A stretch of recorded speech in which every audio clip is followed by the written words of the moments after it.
ரொம்ப மகிழ்ச்சியான ஒரு தருணம். ரொம்ப சந்தோஷமாக இருக்குது. இறைவனுக்கு நன்றி. என் நண்பர் இயக்குனர் வெற்றிமாறன் அவர்களுக்கு நன்றி. என் குருநாதர் அடிக்கடி சொல்லுவார், நாடோடிகள் படம் பார்த்ததுலேருந்தே சொல்லிகிட்டே இருப்பார், உனக்கு ஒரு தேசிய அளவில் ஒரு அங்கீகாரம் விரைவில் வரும்னு. ஆனால் இன்றைக்கி அந்த அங்கீகாரம் கிடச்சிருக்கு. அவர் இல்லை அப்படின்றது எனக்கு ஒரு பெரிய வருத்தம். இருந்தாலும் எங்கேயோ இருந்து அந்த ஆத்மா தான் என்னை இயக்குதுன்னு தான் நான் இன்னும் நம்புகிறேன். என்னுடைய குருநாதருக்கு இந்த விருதை நான் சமர்ப்பிக்கிறேன். அப்புறம் கிஷோருக்கு கிடைச்சது எனக்கு இன்னும் ரொம்ப இதுவாக இருந்தது. ஏன்னா கிஷோர் பண்ணக்கூடிய ஒவ்வொரு படத்துக்கும் அவார்டு வாங்குகிற ஒரு தகுதி உள்ள ஒரு மனுஷன். இன்றைக்கி அவர் நம்ம கூட இல்லை, ஆனால் அவரை கௌரவிச்சிருக்காங்க. ரொம்ப சந்தோஷமாக இருக்குது. ராஜா சார் கிடைச்சது ரொம்ப மகிழ்ச்சி. சிறந்த படமாக விசாரணை தேர்வு செய்யப்பட்டிருக்கு. ரொம்ப மகிழ்ச்சியாக இருக்குது. எனக்கு டைரக்டர் கிடைக்கணும்னு தான் நான் ரொம்ப எதிர்பார்த்தேன். வெற்றி சார் வாங்கணும்னு தான் எதிர்பார்த்தேன். ஏன்னா இவ்வளோ தூரமான இன்டென்ஸ் ஃபிலிம் திரும்ப அடிக்கடி சொல்லுவார், இன்னொரு வாட்டி இதே நம்மளால் எடுக்க முடியுமான்னு தெரியல அப்படின்னு தான் சொல்லுவார். அவ்வளோ உழைச்சார். ஏன்னா அவருக்கு தான் முதல்ல கொடுத்துருக்கணும். அதில் எனக்கு ஒரு சின்ன ஒரு டிசப்பாயின்மெண்ட் இருக்குது. இருந்தாலும் ரொம்ப மகிழ்ச்சியான ஒரு விஷயம். விருதுகள் வாங்கிய அனைத்து கலைஞர்களுக்கும் என்னுடைய நன்றி. விசாரணை இன்னும் என்னை விட்டு போகல. இன்னும் அந்த படத்தோட ஸ்டில்லையோ இல்லை சம்மந்தப்பட்ட ஏதோ ஷார்ட்ஸோ பார்த்தா இன்னும் எனக்கு ஒரு பதட்டம் தொத்திக்கும். ஏன்னா அந்த படம் இந்த கடைசி ஒரு 15 நாள் ரொம்ப ஒரு பதட்டமான சூழலில் தான் நடித்தோம். அது என்னென்னா வெற்றி சார் நமக்கே தெரியாமல் நமக்குள்ளே இறங்கி ஒரு வேலையை பார்ப்பார். அப்படி தான் இருந்தது. அதுவும் அந்த கிளைமேக்ஸ் எடுத்த இடமெல்லாம் சும்மா ஏன்னா ரோட்டில் தான் உட்காந்துருப்போம். ஷார்ட் கேப்பில் நம்ம தலைக்கு மேலே ஒரு பாம்பு போயிட்டுருக்கும். சரட்டுன்னு இந்த ரோடை கிராஸ் பண்ணி போயிட்டுருக்கும். அந்த மாதிரி நிறையா நச்சு விலங்கினங்கள்லாம் அந்த தண்ணிக்குள்ளே இருந்தது. பட் ஒவ்வொரு முறையும் நான் வேண்டுவேன், யாருக்கும் எதுவும் ஆகாமல் எங்களை பத்திரமா இந்த காட்சிகள் முடிவு வரைக்கும் எங்களை பத்திரமா பார்த்துக்கணும் நீ அப்படின்னு. ஏன்னா எனக்கு அது பேண்ட் இருந்தது. தம்பி தினேஷ் எல்லாம் பட்ட கஷ்டமெல்லாம் அளவே இல்லை. ஏன்னா தினேஷுக்கு வெறும் லுங்கி தான், அதோடு அவன் தண்ணிக்குள்ளே அந்த சாக்கடைக்குள்ளே இருக்கணும். டைரக்டர் பார்த்தா ஆஃப்டர் ஏர் போட்டு அவர் ஃபுல்லாக நிற்கிறாரு, கேமராமேன் நிற்கிறாரு. மொத்த பேரும் உயிரை பணைய வைத்து எடுத்த இடங்கள்லாம் நிறையா இருக்குது. படுத்தா தூக்கம் வராது. கனவுல அந்த லொக்கேஷன் வரும். ஏன்னா கால்லலாம் சுற்றும் இந்த தண்ணி பாம்பெல்லாம். அதோடு நடந்து வருவேன் நான். நடந்து திரும்ப சார் அப்படியே வந்துருங்க அப்படிம்பாரு. அதுவும் முஞ்சின தெரியக்கூடாது. அப்பா அந்த படுத்தாலும் கனவுல வந்துக்கிட்டே இருக்கும். ஒவ்வொரு ஷாட்டும் அவ்வளோ எனர்ஜி போட்டு எடுத்த ஷாட்டு. உழைத்த ஒவ்வொருத்தரும் 100% இஷ்டப்பட்டு நிறையா கஷ்டப்பட்டு எடுத்த ஒரு திரைப்படம். ரொம்ப நல்ல அங்கீகாரம் கிடச்சிருக்கு. ரொம்ப மகிழ்ச்சியாக இருக்குது. ஏன் நல்ல அதிகாரிகள் இருக்காங்க. எனக்கு காவல்துறையிலேருந்து பெரிய பெரிய அதிகாரிகள்லாம் பேசினாங்க. ரொம்ப ஒரு மாதிரி ரொம்ப ரியலிஸ்டிக்காக இருக்குது, நல்லா இருக்குது, நிறைய உழைச்சிருக்கீங்க அப்படின்னு சொன்னாங்க. ரொம்ப சப்போர்ட்டிவாக தான் இருந்தாங்க. அதுதான் பெரிய மகிழ்ச்சியே. ஏன்னா என்னுடைய சக நண்பர்கள், என் கூட படித்த நண்பர்களே நிறையா காவல்துறையில் இருக்காங்க. அவங்களும் அதை தான் ஃபோன் பண்ணி பேசும்போது பேசினாங்க. எல்லாருமே ரொம்ப மகிழ்ச்சியாக தான் சொன்னாங்க. ஒரு நல்ல பதிவு அப்படின்றதான் சொன்னாங்க. சந்திரகுமார் சார், அவரை மறக்கவே முடியாது அந்த மனிதன். ஏன்னா அவர் பக்கத்தில் இருக்கும்போது தான் தெரியும் இந்த மனுஷன் ரியலாக பட்ட கஷ்டத்தை நம்ம திரையில் பண்ணுறோம் அப்படின்றப்போ இன்னும் ஒரு மாதிரி இருக்கும். ஏன்னா அந்த மொத்த வலிக்கும் சொந்தக்காரர் அவர் தான். ஏன்னா வெனிஸ் கூட்டுட்டு போய் அவர் அந்த மொத்த திரையரங்கம் படம் பார்த்துட்டு அந்த best film of human rights வாங்கும்போது அவங்க கை தட்டும்போது அப்போ தான் சொன்னார், சார் 4 சுவத்துக்குள்ளே எங்கள் வலி போயிடுமோன்னு நினச்சேன். நான் எங்கள் மொத்த வலிகளையும் உலகத்துக்கு எடுத்துக்காட்டி ஒரு பெரிய நீதி விசாரணை கேட்ட மாதிரி இருக்குது, ரொம்ப சந்தோஷமாக இருக்குது அப்படின்னு அவர் சொன்னார். அவருக்கு இந்த நேரத்தில் நன்றி சொல்கிறேன். ரொம்ப மகிழ்ச்சியாக இருக்குது. நிறையா பொறுப்புகள் கூடியிருக்கு. அதற்காக நான் இதை எடுத்து தலையில் வச்சுக்கக்கூடிய ஆளும் கிடையாது. நான் இந்த போய் டப்பிங் பேசிட்டு தான் இருந்தேன். எனக்கு அடுத்தடுத்து கடந்து போகிறது தான் எனக்கு ரொம்ப பிடிக்கும். நாடோடிகள் ரிலீஸ் ஆகி 10வது நாள் தெலுங்கு நாடோடிகள் ஷூட்டிங் போயிட்டேன். இங்கே 100th டே அங்கே நான் படத்தை முடித்தேன். நான் இப்படி தான் பயணப்படுறேன். நான் எல்லாத்தையுமே கிடைச்சா சந்தோஷம், கிடைக்கலாம் ரொம்ப சந்தோஷம் அப்படின்னு ஓடுற ஒரு கேரக்டர் தான் நான். எனக்கு உழைக்கணும், உழைச்சிக்கிட்டே இருக்கணும், அடுத்தடுத்து கடந்து போயிட்டே இருக்கணும், நிறைய பார்க்கணும், நிறைய விஷயங்கள் பண்ணணும். இந்தியாவில் ஒரு 12 மொழிகளில் திரைப்படம் எடுக்கிறாங்க. அதில் முடிஞ்ச வரைக்கும் ஒரு பேராசையாக தான் சொல்லியிருந்தேன் நான். அது 12 மொழிகள்லையும் எடுக்கணும்னு எனக்கு ஆசை. இந்த அப்பா திரைப்படத்தை அதற்கான பயணத்தில் தான் இருக்கேன் நான். இல்லைம்மா, இது எல்லாருக்குமே அந்த எண்ணம் வரணுன்றது தான் என்னுடைய ஆசை. ஒதுங்கி நின்று நமக்கு பிரச்சனை வராத வரைக்கும் சேஃப்டி அப்படின்னு பதுங்கி வாழக்கூடிய ஒரு பெரிய சமூகம் இருக்குது. ஏன்னா பெருசாக ஒன்று நடந்தால் தான் நம்ம ஒரு சின்ன பாதுகாப்பு நடவடிக்கை எடுக்கிற நிலையில் இருக்கும். ஏன்னா ஒரு 1000 பேர் செத்தால் தான் இங்கே ஒரு 5 பேரை பாதுகாக்கக்கூடிய மனநிலையில் இருக்கும். எக்ஸாம்பிள் எடுத்துக்கிட்டிங்கன்னா, ஃபோன் பேசிட்டு இப்போ ஒரு பஸ்ஸோட டிரைவர் குளத்துக்குள்ளே விட்டுட்டான் குழந்தைங்கள வச்சுக்கிட்டு.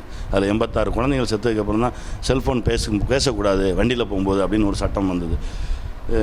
கும்பகோணத்தில் அத்தனை குழந்தைகள் தீயில் கருகி சாகும்போது தான் ஒரு சின்ன பாதுகாப்பு நடவடிக்கை எடுக்கணும்னு நமக்கு தோணுது. இப்போ தண்ணி வந்து எல்லாத்தையும் பயமுறுத்தும் போது தான் பக்கத்தில் இருக்க குளத்தை பத்திரமா வச்சுக்கணும்னு தோணுது. இங்கே நமக்கு வந்து பெரிய பெரிய பாதிப்புகளை சந்தித்தால் மட்டும்தான் ஒரு சின்ன பாதுகாப்பு நடவடிக்கை எடுக்கிற ஒரு மனநிலையில் இருக்கும்.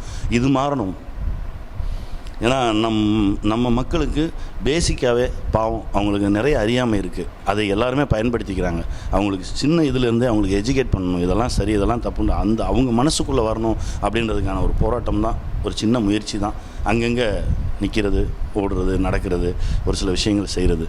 இப்போது ஒரு நாள் நான் காரில் போய்ட்டு இருக்கும்போது ஒரு சின்ன ஆக்சிடெண்ட், இறங்கி ஓடி போய் நான் வந்து விழுந்தவரை தூக்குறேன். ஒருத்தன் ஓடி வந்து செல்ஃபி எடுக்கிறான். ரொம்ப வேதனையாக இருந்தது. ஏன்னா அவர் ஒரு மருத்துவர். அவர் அப்படியே சைடில் உட்கார வச்சு கேட்குற அவர் மருத்துவர். நான் காரில் போனால் லேட் ஆகிடும் பேஷண்ட்ஸை பார்க்குறதுக்கு அப்படின்றக்காக பைக்கில் வந்தேன் சார் அப்படின்னார். நான் அப்புறம் என்னுடைய உதவியாளர் நான் பைக் எடுத்துகிட்டு சொல்லிட்டு வாங்க சார் நான் ட்ராப் பண்ணுறேன்னு சொல்லி கூட்டிகிட்டு போய் ட்ராப் பண்ணேன். என்னென்னா இங்கே வலிகளை பார்க்குறதுக்கு யாருமே தயாராக இல்லை. அந்த இடத்துல தனக்கு சாதகமாக என்ன பண்ணணும் அப்படி ஆயிடுச்சு இந்த சமூகம். அதை மாற்றணும். அதை முடிந்த வரைக்கும் அதை நம்ம மாற்ற முடியாது, நம்ம மாறணும் அப்படின்ற ஒரு எண்ணம் வரணும். அப்படின்றதுக்காகத்தான் ஒரு சின்ன சின்ன விஷயங்கள் செய்கிறது. அதாவது பாலா அண்ணனில் ஆரம்பித்து எனக்கு இன்றைக்கி இப்போ லட்சுமி அம்மா, இப்போ கடைசியாக லட்சுமி அம்மா பேசினாங்க, சிவச்சந்திரன் சார் பேசினாங்க, சூர்யா சார் பேசினார், கார்த்திக் பேசினார், சிவகார்த்திகேயன் பேசினார். என்னென்னா அது இல்லாமல் எவ்வளவோ ஃபோன்ஸ் நான் அட்டன் பண்ணியிருக்கேன். எல்லாருமே நான் வாங்கின மாதிரி இருக்குது, நான் வாங்கின மாதிரி சந்தோஷப்படுறேன் அப்படின்னு சொன்னாங்க. அந்த ஒரு வார்த்தை தான் என்னை நிறைய யோசிக்க வச்சது. இந்த 22 ஆண்டு காலம் 23 ஆண்டு காலம் பயணத்தில் நம்ம நல்ல சொந்தங்களை தான் சம்பாரிச்சிருக்கோம் அப்படின்ற ஒரு எண்ணம் வந்தது. முதல் முறையாக எங்கள் அப்பா பாக்கெட்லேருந்து ஒரு 130 ரூபா திருடிக்கிட்டு யாருக்கிட்டையும் சொல்லாமல் ஒரு சின்ன பதட்டத்தோடு ஒரு ஆஃப்டர் ஏர் போட்டுட்டு என்னுடைய 15வது வயசில் நான் சென்னையை நோக்கி கிளம்புனேன். அந்த தருணம் நினைவுக்கு வந்தது. ரொம்ப மகிழ்ச்சியாக இருக்குது. ஒரே சமுத்திரக்கனி தான். என்னென்னா சினிமா பெருசு, சீரியல் சிறுசு அப்படின்ற ஒரு பேச்சு எல்லாம் நடந்துகிட்ருக்கு. அதெல்லாம் மிகப்பெரிய தவறு. சீரியல் தான் கஷ்டம். ஏன்னா அங்கே தான் வண்டியை ஸ்டார்ட் பண்ணால் 5 வருஷம் தம் கட்டி ஓடணும். ஏன்னா நான் ஓடியிருக்கேன் 5 வருஷம் இடைவிடாது. சனி கிடையாது, ஞாயிற்றுக்கிழமை கிடையாது, ஓட்டம் மட்டும் ஓடிக்கிட்டே இருக்கும். அப்படி இருக்கிறது தான் சீரியல். இன்னும் சொல்லப்போனால் சினிமாவுக்கு வந்ததுக்கப்புறம் நான் இளைப்பாறுவதற்கு நிறைய டைம் கிடச்சிருக்குன்னு சொல்லலாம். ஏன்னா ஒரு படம் எடுத்தால் அப்புறம் 3 மாதம் படுத்துக்கிறாங்க, 6 மாதம் படுத்துக்கலாம், உட்காந்து எழுதுறேன்னு சொல்லலாம். ஆனால் சீரியல் வெகு போராட்டமாக இன்றைக்கி டெய்லி எக்ஸாம் மாதிரியே இருக்கும். டெய்லி நியூஸ் பேப்பரில் ஹெட்டிங்ஸ் கொடுக்குற மாதிரியே கொடுக்கணும் சீரியலில். சின்சியராக எடுக்கிறவங்களுக்கு சொல்கிறேன். ஏன்னா அப்படி தான் உழைச்சோம். பட் என்னென்னா இன்னும் சொல்லப்போனால் சுப்பிரமணியபுரத்துக்கு அப்புறம் வந்து கொஞ்சம் ரிலாக்ஸான பயணம் தான் இருந்தது தவிர அதுக்கு முன்னாடி தாறுமாறான ஓட்டத்தில் இருந்தது. ஆனால் இப்போவும் திரும்ப பழையபடி ஓட ஆரம்பித்தது ரொம்ப வேகமாக போயிட்டுருக்க ஒரு மகிழ்ச்சி இருக்குது. என்னென்னா நான் வந்து நடிகருக்கு வாங்கினதை விட இயக்குனருக்கு வாங்கியிருந்தால் சந்தோஷப்பட்டுப்பேன் அப்படின்னு நான் நடிக்கத்தான் முதல்ல கிளம்பி வந்தோம். இது எல்லாமே தானாக நடக்குது.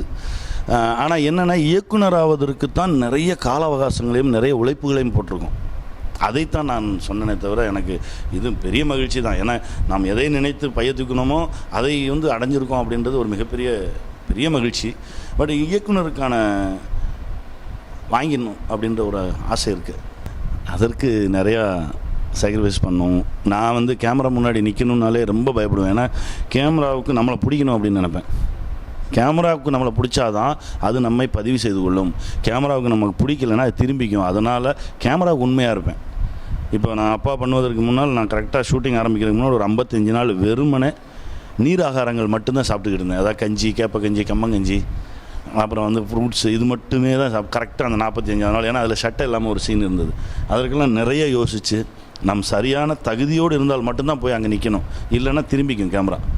அதை நான் ரொம்ப நேசிக்கிறவன். அப்படின்றதுனால கேமராவுக்கு ரொம்ப மரியாதை கொடுத்து கேமராவுக்கு முன்னால் ரொம்ப தெளிவாக இருக்கணும்னு நினைக்கிறவன். அதற்காக நிறையா எனக்கு உழைப்பேன்.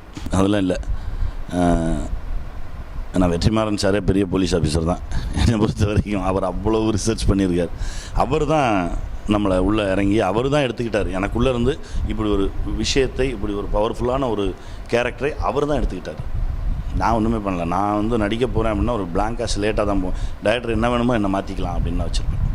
சாட்டை படத்துக்காக நான் நினச்சேன். எனக்கு அப்துல் கலாம் ஐயா இருக்கும்போது எனக்கு வந்து அந்த மேடையில் ஏறி நிற்கணும், ஒரு அவார்டு வாங்கணும் அவர்கிட்ட அப்படின்னு சொல்லி எனக்கு ரொம்ப ஆசை இருந்தது. அப்புறம் அது நடக்கலை அப்படின்னோடனே சரி ரைட்டு, அதற்கான தகுதி இன்னும் நம்ம வளர்த்துக்கல போல் இருக்குது, அதற்கான தகுதியை நம்ம வளர்த்துக்கிறதுக்கான வேலையை செய்வோம் அப்படின்ற ஓட்டத்தில் தான் இன்றைக்கி நடந்திருக்கு.